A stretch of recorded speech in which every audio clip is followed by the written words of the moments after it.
सो बढ़ते हैं 5th episode की तरफ, जिस एपिसोड में हम देख पाते हैं कि एगेथा पजेस हो चुकी है और वो दीवारों पर चढ़ रही है, मानो जैसे हम इस एपिसोड में एगेथा का एग्जॉर्सिज्म देखने वाले हो। लेकिन अब उससे पहले बढ़ते हैं हम कवन की तरफ, जहां हम देख पाते हैं कि सभी लोग फिर से विचेस रोड पर है, वो भी अपने नेक्स्ट ट्रायल की सोच में। पर वही बात करें एगेथा की तो हम देख पाते हैं कि वो अभी भी रियो की बातों के बारे में सोच रही है, जिसने उसे टीन के बारे में कहा था, साथ ही रियो को लेकर खुद की फीलिंग के बारे में भी। पर अब उन लोगों का फिर से ट्रायल शुरू हो उससे पहले ही हम देख पाते हैं, यानी कि हमें पता चलता है कि जिन सेलम 7 से वो लोग बचकर निकले तो थे इस विचेस रोड पर, वो बचकर निकला नहीं गया था, बल्कि उन लोगों ने दरवाजे को खुला छोड़ दिया था और सेलम 7 उन्हें चेस करती हुई विचेस रोड पर आ पहुंची है। जो दरवाजा उन लोगों ने खुला तब छोड़ा जब उन लोगों ने रियो को समन कर इस विचेस रोड पर बुलाया था, जिस वजह से वो सभी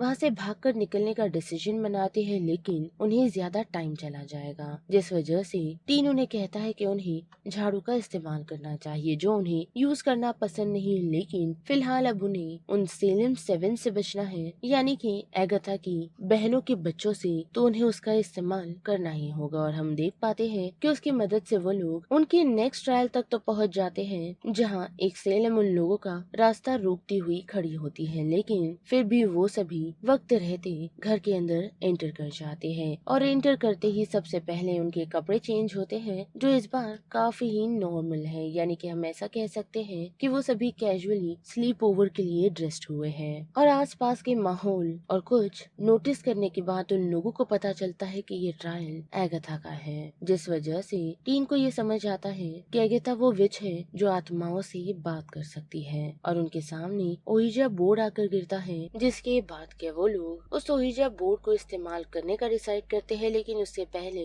टीन उन लोगों को ओहिजा बोर्ड के रूल्स बताता है कि उन्हें ओहिजा बोर्ड पर से हाथ नहीं हटाना, साथ ही मौत की वजह नहीं पूछना और ट्रायल को हमेशा गुड बाय से खत्म करना। जिसके बाद के हम देख पाते हैं कि वो लोग ओहिजा बोर्ड को इस्तेमाल करना शुरू करते हैं, जहाँ सबसे पहले उनके सामने मिसेस हार्ट आती है और हम देख पाते हैं कि लिलिया बोर्ड पर से हाथ हटा देती है, जिस वजह से मिसेस हार्ट की स्पिरिट एगथा को पजेस कर लेती है, जिस कारण वो उन लोगों से बातचीत करना शुरू करती है, लेकिन रियो उन सभी को बताती है कि एगथा नाटक कर रही है, जो सच भी होता है, जिसके बाद वो सभी से माफी मांग कर वापस ओहिजा बोर्ड को कंटिन्यू करती है। और हम देख पाते हैं कि इस बार उनके सामने डेथ खड़ी है, जो उन लोगों से एगथा को पनिशमेंट देने के लिए कह रही है, जिससे डरकर एगथा ओहिजा बोर्ड से हाथ हटा लेती है। और हम देख पाते हैं कि वो लोग एगथा को पनिश करने के लिए रेडी हो जाते हैं, क्योंकि उसने न जाने कितनी ही स्पिरिट्स को दुख पहुंचाया है। पर देखते ही देखते लाइट गायब हो जाती है और एगथा वहाँ से गायब, जिसके बाद सभी लोग एगथा को ढूंढना शुरू करते हैं। तो उतने में ही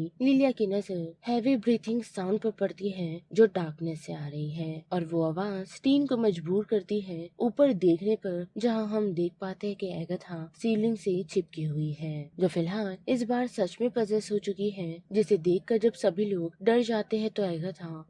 नीचे उतर उन लोगों पर अटैक कर देती है, जिसे जब सब लोग मिलकर रोकने में कामयाब होते हैं तो हमें पता चलता है कि एगथा को और किसी ने नहीं बल्कि उसकी मॉम ने पजेस किया था, जो उनकी कवन से आकर बात करती है और कहती है कि वो लोग बेवकूफ है जो एगथा के साथ मिले हुए हैं, जबकि उन्होंने और बाकी सभी ने मिलकर उसे खत्म करने की कोशिश की, तो वही सभी लोग उसके साथ अब मिल चुके हैं। लेकिन इतना ही नहीं बल्कि अब वो उन लोगों से ये चाहती है कि वो लोग इस विचेस रोड को कंटिन्यू करे, लेकिन एगथा के बगैर, जिस कारण एगथा अपनी मॉम से आके रीजन पूछना शुरू करती है कि वो उसे इतना हेट क्यों करती है, जिसके जवाब में एगथा की मॉम उसे बताती है कि वो पैदा ही इविल हुई थी, जिसे पैदा होते ही उन्हें खत्म कर देना चाहिए था, जिसका उन्हें अफसोस है। जो सुनकर उसका कवन थोड़ा शांत हो जाता है, लेकिन हम देख पाते हैं कि वो लोग वहाँ से जाने का डिसाइड करते हैं। पटीन उन लोगों को रोकने का डिसीजन बनाता है, और वही जब एगथा की मॉम फिर से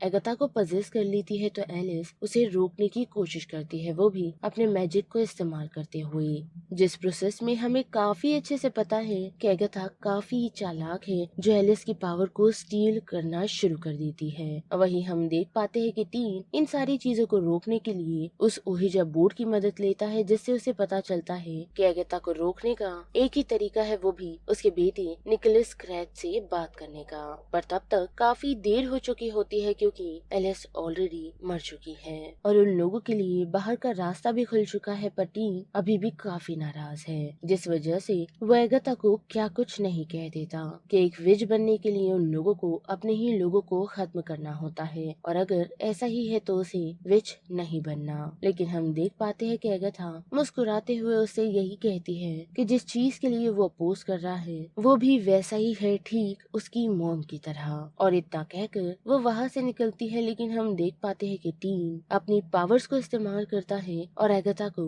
लिलिया और जेन की मदद से डर्ट में फेंक देता है, वो भी विचेस रोड के साइड में, जिस कारण वो डर्ट एगाथा को खुद के अंदर खींचना शुरू करती है। साथ ही टीन लिलिया और जेन को भी उसी डर्ट में ढकेल देता है, जो उन्हें भी डर्ट में खींच ही रही होती है। तो वही दूसरी तरफ हम देख पाते हैं कि टीन न सिर्फ अपनी पावर पा चुका है, बल्कि उसके सर पर यानी कि उसके फोरहेड पर हम एक ब्लू क्राउन देख पाते हैं, जो एग्जैक्टली स्कारलेट विच जैसा है, यानी कि वांडा मैक्सिमॉफ जैसा। और उसका ये ताज इस बात की कंफर्मेशन देता है कि टीन और कोई नहीं बल्कि बिली कैप्लैन है, एकाए वेकन यानी कि स्कारलेट विच का बेटा। लेकिन उसे पावर्स कैसे मिली, इस बात की कंफर्मेशन तो अभी तक हमें नहीं मिली है, लेकिन इस बात का हिंट जरूर मिल चुका है कि उसकी पावर ब्लू है। पर सबसे बड़ा सवाल ये है कि क्या उसे याद रहेगा कि एगाथा कौन थी, साथ ही लिलिया और जेन की मौत कैसे हुई।